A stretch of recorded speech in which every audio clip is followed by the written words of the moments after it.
بسم اللہ الرحمن الرحیم۔ ایک بار حضرت جنید بغدادی رحمۃ اللہ علیہ مسجد شونیزیہ میں بیٹھے تھے اور کسی جنازے کی انتظار میں تھے۔ اسی دوران مسجد میں ایک فقیر داخل ہوا اور اس نے لوگوں سے مانگنا شروع کر دیا۔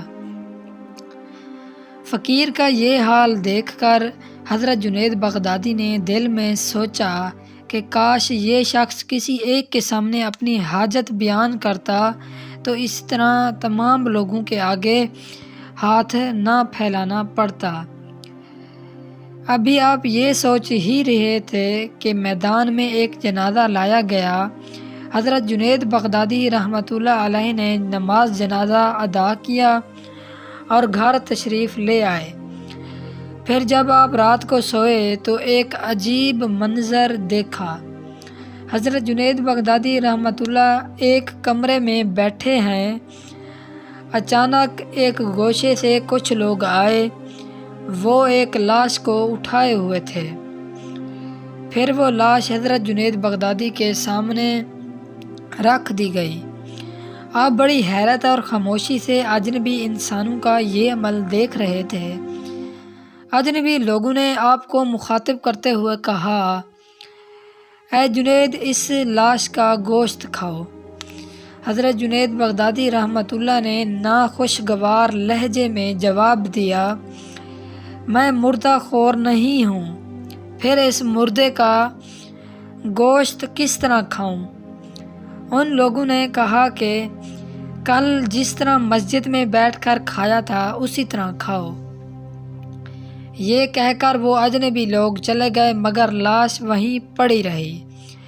حضرت جنید بغدادی فوراً سمجھ گئے کہ انہیں اس طرح تنبیہ کی جا رہی ہے۔ آپ نے غور سے لاش کی طرف دیکھا تو یہ اسی فقیر کی لاش تھی جو مسجد میں بھیک مانگ رہا تھا، اور جسے دیکھ کر حضرت جنید بغدادی رحمۃ اللہ نے دل میں سوچا تھا کہ کاش یہ شخص کسی ایک کے سامنے اپنا حاجت بیان کرتا تو اس طرح ان لوگوں کے سامنے ہاتھ نہ پھیلانا پڑتا۔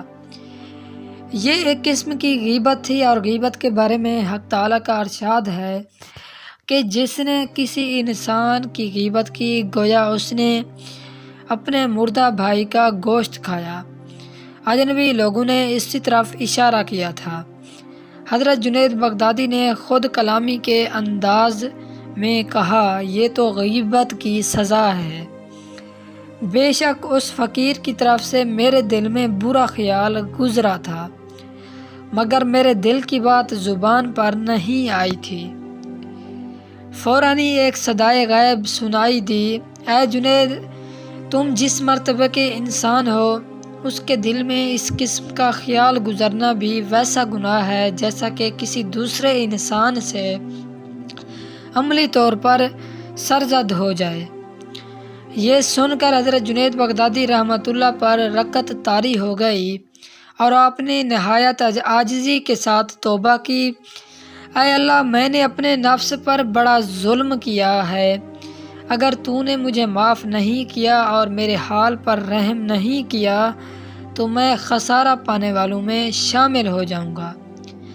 جیسے ہی حضرت جنید بغدادی رحمۃ اللہ کی زبان سے یہ الفاظ ادا ہوئے وہ لاش غائب ہو گئی۔ میری دعا ہے کہ اللہ تعالی ہم سب کو گناہوں سے بچنے کی توفیق عطا فرمائے، آمین۔